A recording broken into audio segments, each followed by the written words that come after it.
Bismillahirrahmanirrahim. Assalamualaikum warahmatullahi wabarakatuh. Salam sejahtera untuk kita semua. Shalom, Om Swastiastu, Namo Buddhaya, salam kebajikan.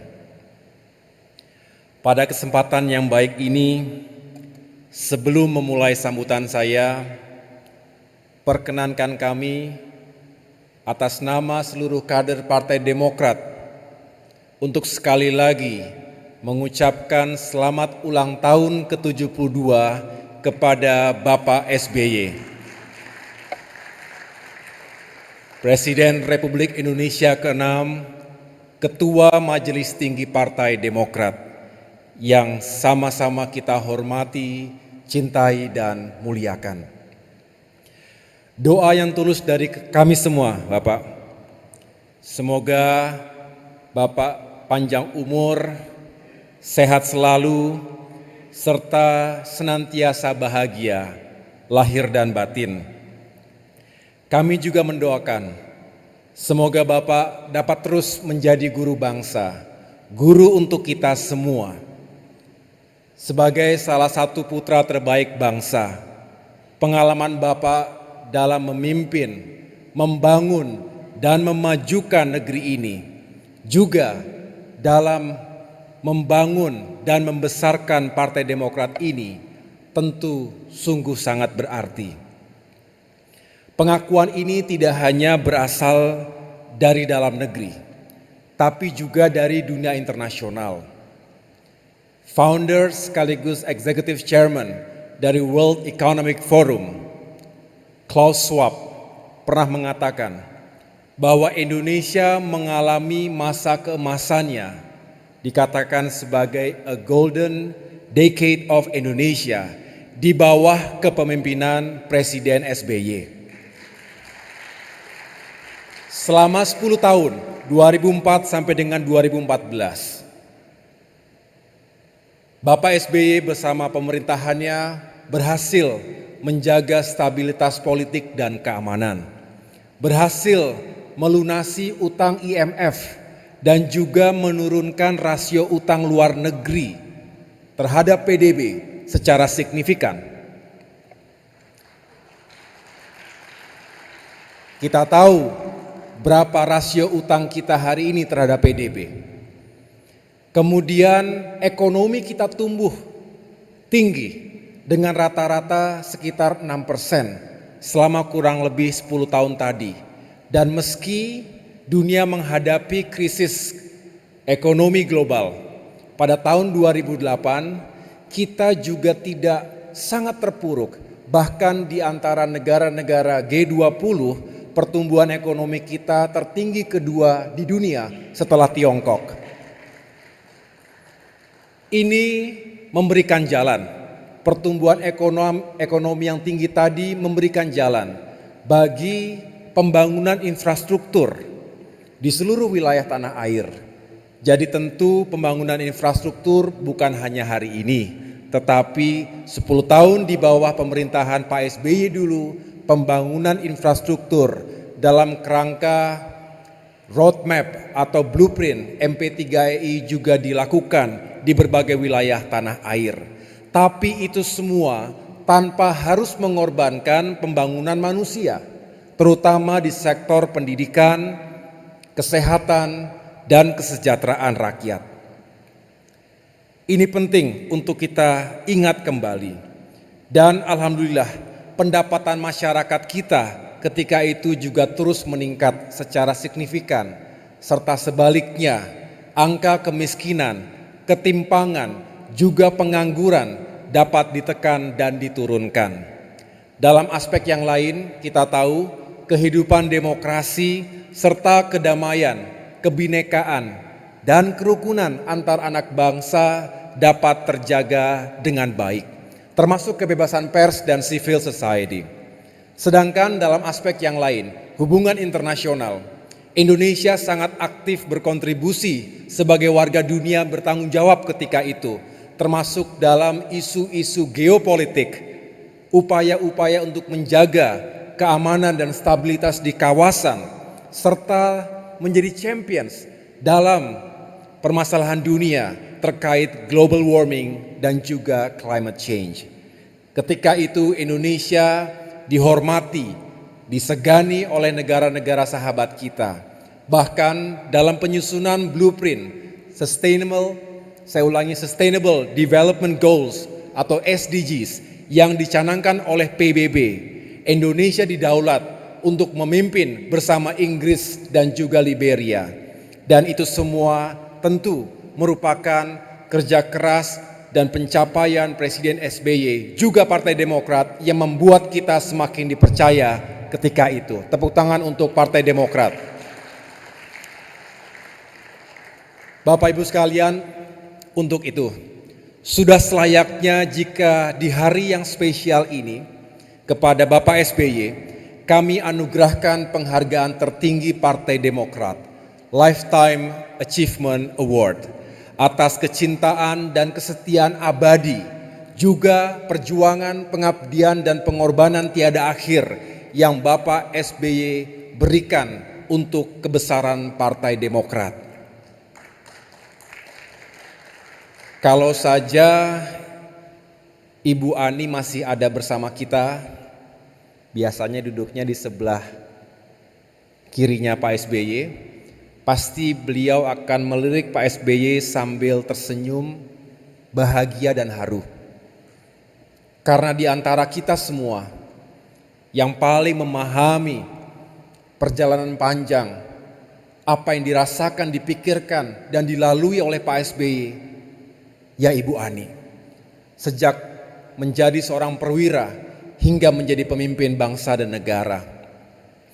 Pencapaian Pak SBY juga tidak terlepas dari peran besar Ibu Ani, seorang istri yang solehah yang terus mendampingi dalam suka duka dan jatuh bangun, sepenuh hati mendedikasikan seluruh hidupnya untuk bisa mendukung perjuangan Bapak SBY mengabdi bagi bangsa dan negara.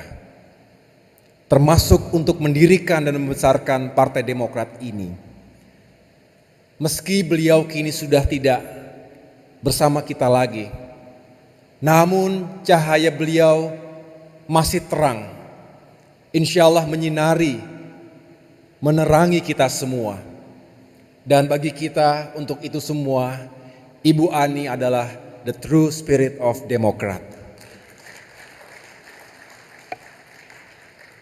Pada kesempatan yang baik ini pula, saya ingin menyapa kepada yang sangat saya hormati dan cintai, para senior, para pendiri, para pendahulu, pejuang Partai Demokrat yang juga masih terus setia bersama perjuangan Demokrat hingga saat ini.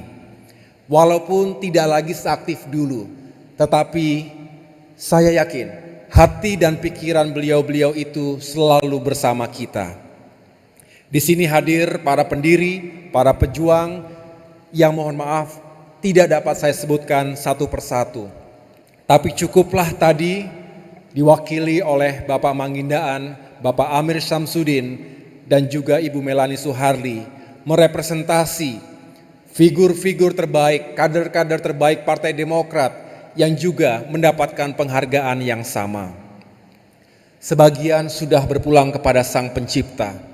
Namun sekali lagi kita semua tidak akan pernah melupakan jasa dan pengorbanan mereka.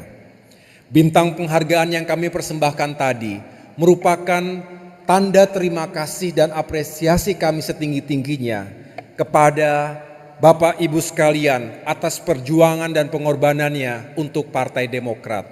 Tanpa kehadiran dan jasa Bapak Ibu sekalian, para pejuang dan pendiri serta pendahulu partai ini, tidak mungkin ada kami hari ini di sini. Saya juga ingin mengajak seluruh kader, baik yang ada di ruangan ini dan juga yang hadir secara virtual dari 34 provinsi, 514 kabupaten dan kota, untuk berdiri sejenak, memberikan penghargaan dan tepuk tangan sekeras-kerasnya untuk para pejuang dan pendahulu partai kita. termasuk beliau-beliau yang sudah dipanggil oleh Yang Maha Kuasa. Hanya ini yang bisa kita berikan. Terima kasih, terima kasih. Segenap pimpinan dan fungsionaris Majelis Tinggi Partai, Dewan Kehormatan Partai, Dewan Pertimbangan Partai, Mahkamah Partai, Dewan Pimpinan Pusat, fraksi Partai Demokrat, baik DPR RI maupun DPRD Provinsi, Kabupaten dan Kota, Dewan Pimpinan Daerah, Dewan Pimpinan Cabang, Dewan Pimpinan Anak Cabang, Dewan Pimpinan Ranting, Dewan Pimpinan Anak Ranting, organisasi sayap, dan seluruh kader, simpatisan, konstituen, dan para sahabat Partai Demokrat dimanapun berada yang amat saya cintai dan banggakan. Marilah sekali lagi kita memanjatkan puji syukur kehadirat Allah Subhanahu wa Ta'ala, Tuhan Yang Maha Esa, atas segala karunia dan keberkahannya kepada kita hari ini. Hari ini adalah hari yang sangat bersejarah untuk keluarga besar Partai Demokrat. Tepat 20 tahun yang lalu, tanggal 9 September 2001, Pak SBY bersama para pencinta demokrasi, para pejuang demokrasi lainnya telah menggagas dan mendirikan partai yang kita banggakan ini. Demokrat kemudian tumbuh menjadi elemen penting bagi pembangunan di negeri Indonesia dalam memajukan demokrasi, merawat keberagaman, serta meningkatkan kesejahteraan rakyat. Para kader Demokrat yang saya cintai dan banggakan, ini adalah pertama kalinya dalam sejarah partai kita menyelenggarakan hari ulang tahun secara virtual yang dihadiri lebih dari 10.000. Tadi hitungan sekjen 10.000, tapi kalau saya lihat lebih jeli lagi, kalau 514 kabupaten kota dihadiri minimal berapa orang tadi itu? Ada 20 orang sampai 40 orang, ada yang 100, jumlahnya jauh lebih besar dari 10.000, mungkin hampir 20.000. Jadi terima kasih para kader yang telah hadir secara virtual, inginnya mengundang semua ke sini karena ini acara yang spesial, 20 tahun sekali terjadinya. Tetapi tentu kita semua masih harus prihatin dengan situasi hari ini. Inilah hikmah dari situasi pandemi. Perayaan kolosal yang biasanya kita lakukan menghadapi momentum-momentum bersejarah kini bisa disederhanakan menjadi peringatan serba virtual, tetapi mudah-mudahan tidak mengurangi makna dan kehikmatan kita. Meskipun demikian, tetap saja ada rasa yang mengganjal di hati.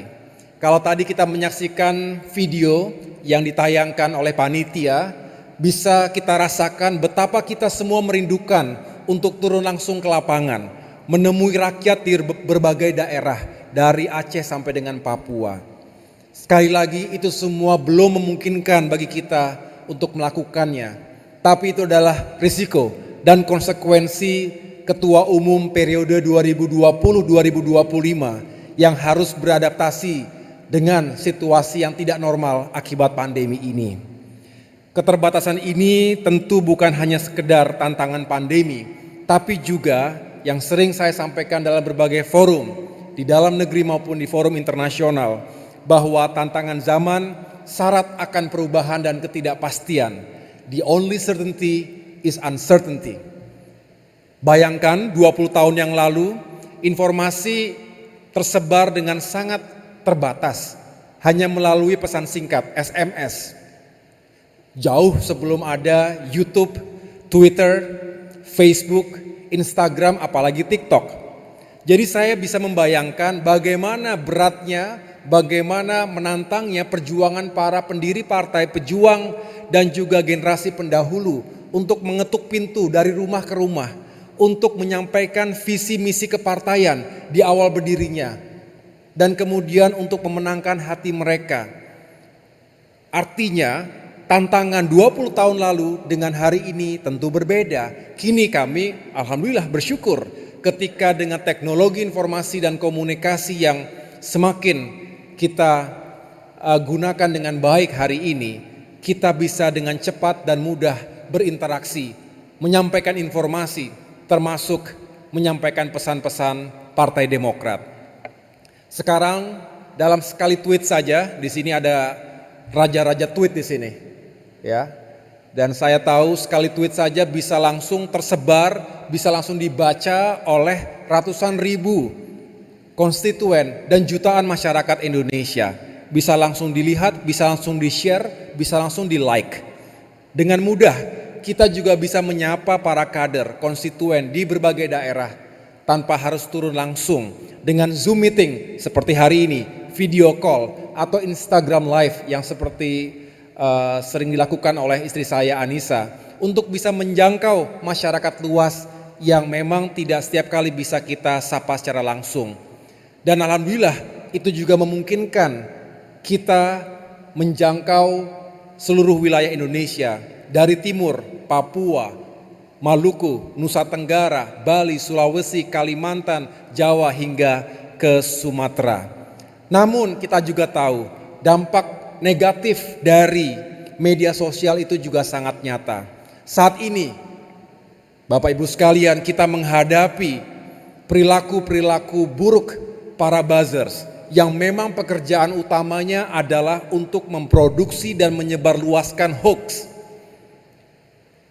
politik fitnah, black campaign, karakter assassination, dan segala bentuk disinformasi lainnya, termasuk menyerang Partai Demokrat, termasuk untuk membungkam suara kita dan membungkam suara rakyat juga sebenarnya. Mereka sebenarnya adalah perusak demokrasi dan telah memecah belah bangsa. Kita harus waspada dan kita harus berani, tegar untuk menghadapi itu semua. Karena kita ingin menjadi garda terdepan dalam merawat dan memperjuangkan demokrasi hari ini dan 20 tahun selanjutnya. Ini yang disampaikan tadi oleh founding father kita, Pak SBY. Demokrat harus konsisten dalam perjuangan menjaga demokrasi tadi. Para kader yang saya cinta dan banggakan, meskipun ada teknologi dan media sosial, tentu pertemuan online tidak bisa menggantikan pertemuan tatap muka, di mana hati ketemu hati, wajah ketemu wajah, pemikiran ketemu pemikiran. Kita bisa mengkonsolidasikan visi kita, kita bisa lebih cair membicarakan permasalahan masyarakat kita. Dan tentunya kita bertekad, saya paling tidak bertekad, setelah pandemi lebih reda, situasinya lebih baik, akan turun lagi ke lapangan, berkeliling Nusantara, melakukan gerilya Nusantara untuk menyapa langsung para kader dan juga masyarakat di berbagai wilayah tanah air. Sudah rindu rasanya. Pesan Pak SBY tadi, jangan pernah jauh dari rakyat, jangan pernah meninggalkan rakyat. Mari Partai Demokrat tunjukkan itu. 20 tahun kita telah berkoalisi dengan rakyat. Semoga 20 tahun berikutnya dan selamanya kita terus berkoalisi dengan rakyat.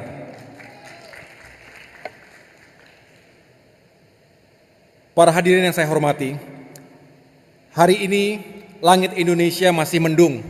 Pandemi COVID-19 masih mengancam keselamatan kita semua. Pasca gelombang kedua pandemi, 3 bulan terakhir ini, memang kita merasakan kondisinya sedikit membaik atau sudah membaik paling tidak. Jumlah yang terpapar menurun, tapi sebenarnya angka kematian sehari-harinya juga masih cukup tinggi. Karena bagi kita, 1-2 pun kita anggap tinggi, karena kita berharap tidak ada saudara-saudara kita yang meninggal karena COVID-19. Oleh karena itu sejak awal kita mendukung penuh segala upaya pemerintah untuk menangani pandemi secara cepat, untuk memulihkan ekonomi secara paralel. Tapi pertama dan utama tentu kita mendorong pemerintah untuk menyelamatkan jiwa manusia, karena manusia yang mati tidak bisa dihidupkan kembali. Ini bukan retorika, karena di balik setiap kematian ada rasa duka yang mendalam, ada kehilangan.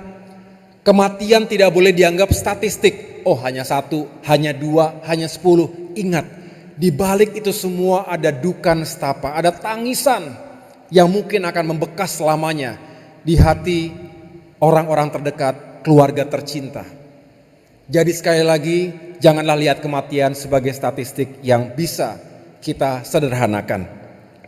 Kita mendorong pemerintah melakukan realokasi, refocusing APBN untuk meningkatkan kapasitas rumah sakit beserta berbagai fasilitas pendukung lainnya, juga meningkatkan kapasitas tenaga kesehatan, dan tentu untuk mempercepat vaksinasi nasional. Selain ancaman terhadap kesehatan publik, kita juga merasakan betul bahwa ekonomi rakyat sangat tertekan. Kontraksi pertumbuhan ekonomi terjadi selama 4 kuartal berturut-turut dari kuartal kedua tahun 2020 hingga kuartal pertama 2021. Pertumbuhan kita mengalami kontraksi.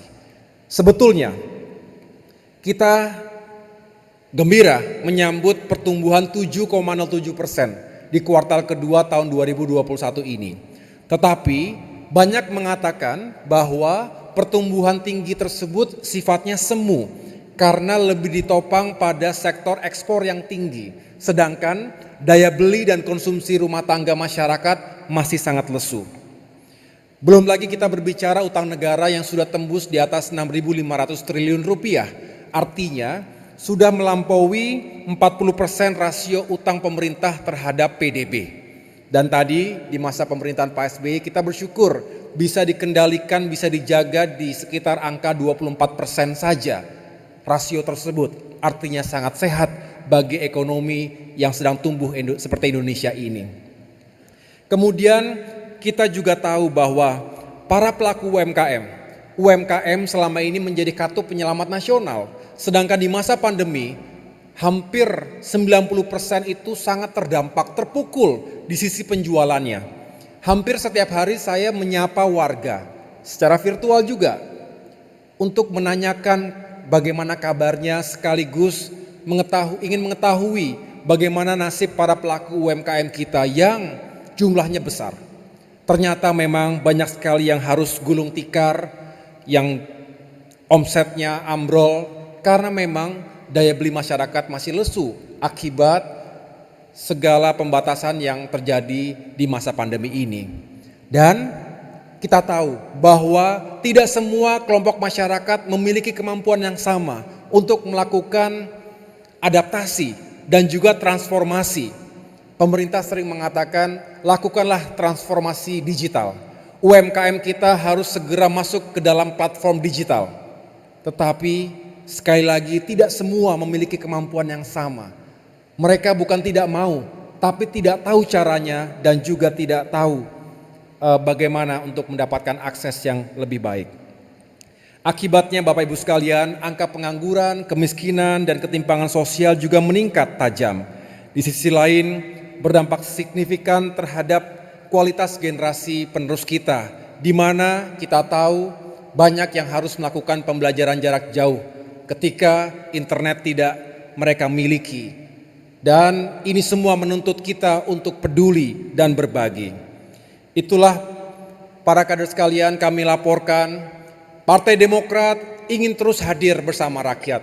Gerakan Nasional Partai Demokrat yang dilakukan sejak awal pandemi untuk membagi-bagikan perlengkapan medis, untuk membantu masyarakat yang kelaparan, yang dirumahkan, yang kehilangan pekerjaan, membagi-bagikan sembako, dan kita juga ingin terus membantu sektor UMKM tadi semata-mata karena kita ingin masyarakat semakin memiliki daya tahan menghadapi krisis yang berkepanjangan ini. Kita ingin pemerintah sukses, karena kalau pemerintah sukses maka rakyat juga akan selamat dan negara juga bisa segera bangkit dari keterpurukan. Janganlah kemudian kita dianggap merusuhi upaya pemerintah tersebut.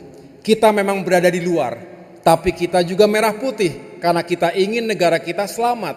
Kalau kita memberikan masukan, kritik yang konstruktif, janganlah dianggap sebagai sebuah bentuk perlawanan. Kita boleh memiliki satu tujuan, tetapi tidak juga harus memiliki keseragaman dalam pemikiran. Demokrasi membuka ruang untuk perbedaan pemikiran tersebut, dan kami ingin terus konsisten menyuarakan aspirasi rakyat. Kita berkoalisi dengan akal sehat, dengan hati nurani, dan juga pada akhirnya dengan suara rakyat yang sejatinya suara Tuhan. Mudah-mudahan Partai Demokrat dapat terus konsisten Dan saya mengucapkan terima kasih kepada teman-teman di fraksi Partai Demokrat, di tingkat pusat, di tingkat daerah yang terus menyuarakan aspirasi rakyat. Kita ingin negara fokus dan juga menolak segala agenda yang membuat kita tidak fokus, yang sebenarnya tidak ada urgensinya di masa pandemi ini. Semua yang kita lakukan bukan untuk mencari panggung politik, bukan untuk mencari keuntungan politik sesaat. Buat apa? Tidak ada gunanya, dan masyarakat punya hati dan pikiran. Mereka yang mencari keuntungan politik di masa pandemi juga akan mendapatkan penilaian tersendiri dari masyarakat. Demokrat, gunakan hati kita yang bersih, luruskan niat kita, bantu masyarakat dengan tulus. Insya Allah mereka akan ingat bahwa Demokrat hadir saat mereka sulit. Kita cegah jangan sampai terjadi democratic regression di Indonesia. Kita tahu cukup banyak praktik-praktik yang hari ini keluar dari norma, moralitas, dan juga jauh dari nilai-nilai kebenaran, keadilan, dan kemanusiaan. Kita ingin Indonesia selalu menjadi rumah demokrasi yang sehat, dan itu semua menjadi perjuangan Partai Demokrat. Bapak Ibu sekalian yang saya cintai dan banggakan, terkait apa yang kita hadapi di awal tahun ini, ancaman terhadap kedaulatan, eksistensi, dan kehormatan Partai Demokrat, saya sekali lagi ingin mengucapkan terima kasih yang setinggi-tingginya kepada seluruh kader Partai Demokrat dimanapun berada, atas kecepatan dalam mengambil keputusan dan tindakan di lapangan, atas keberanian untuk menghadapi kezoliman, atas kekompakan kita, kebersamaan kita menghadapi musuh dari luar.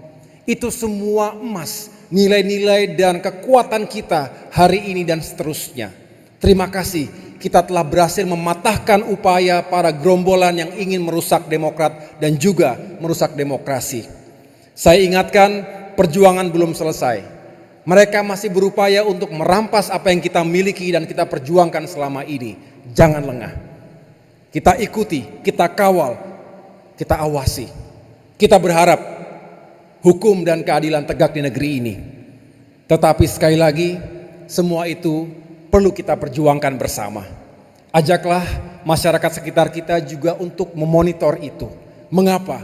Karena kalau kita dikalahkan dengan cara-cara yang tidak benar dan zolim tadi, maka sebenarnya demokrasi akan redup dan mati di negeri kita. Bapak Ibu sekalian yang saya cintai dan banggakan, 1,5 tahun di bawah kepemimpinan AHY, alhamdulillah banyak hal yang bisa kita lakukan, sejumlah terobosan, tetapi juga tentu kami masih jauh dari kesempurnaan. Dengan demikian kami mohon doa restu, bimbingan, nasihat, seperti Pak SBY sampaikan tadi. Saya dan kita semua berharap semangat Tutwuri Handayani dari para senior dan sesepuh bisa membuat kami lebih kuat dan maju lagi.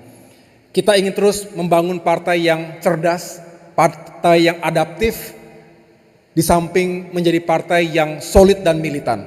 Kita akan lakukan terus konsolidasi internal, sekaligus kita memperluas jaring konstituen kita. Kita ingin berkomunikasi dengan baik dengan semua pihak, dan pada akhirnya kita membutuhkan pengawakan organisasi oleh sumber daya manusia yang juga memiliki intelektual dan integritas. Akhirnya, saya ingin mengingatkan kepada kita semua bahwa kita memiliki peluang hari ini dan di masa depan. Pak SBY mengatakan partai besar adalah partai yang visioner. Mari kita lihat ke depan, tantangan zaman, termasuk perubahan komposisi demografi, menjadi semakin banyak generasi muda di Indonesia, menangkan suara anak muda dengan karakteristik dan pola komunikasi yang khas. Kita ingin semakin banyak konstituen kita dari anak muda yang menjadi motor-motor penggerak politik kita di berbagai daerah. Kita juga tahu bahwa untuk itu semua kita harus terus mempersiapkan diri. Kita tidak boleh nyaman di status quo, kita ingin terus melakukan perubahan yang berarti ke depan. Itu saja yang dapat saya sampaikan. Mari kita jadikan momentum peringatan 20 tahun Partai Demokrat ini untuk semakin mengukuhkan kebersamaan dan persatuan di antara kita semua. Dalam perjalanan suka dan duka Partai Demokrat, kita telah dan terus membuktikan bahwa Partai Demokrat selalu bisa bangkit dari permasalahan juga keterpurukan. Kembali berdiri tegak dan melanjutkan perjuangan. Insya Allah, soliditas dan kesungguhan kita dalam bekerja memberikan yang terbaik untuk masyarakat akan membuahkan hasil yang diharapkan. Saya minta kepada segenap jajaran, termasuk ada lebih dari 1.800 anggota fraksi dimanapun berada, mari kita terus dekati masyarakat, dengarkan aspirasi dan suara mereka untuk kita perjuangkan bersama. Kokohkan semangat Demokrat berkoalisi dengan rakyat. Terima kasih, sampai bertemu di hari jadi Partai Demokrat 10, 20 tahun dan dekade-dekade selanjutnya. Semoga kita semua dalam lindungan Allah Subhanahu wa Ta'ala. Terima kasih atas bimbingannya Pak SBY, terima kasih kepada semua para senior, Tuhan bersama kita. Dirgahayu ke-20 Partai Demokrat, bersama kita kuat, bersatu kita bangkit. Terima kasih, wassalamualaikum warahmatullahi wabarakatuh.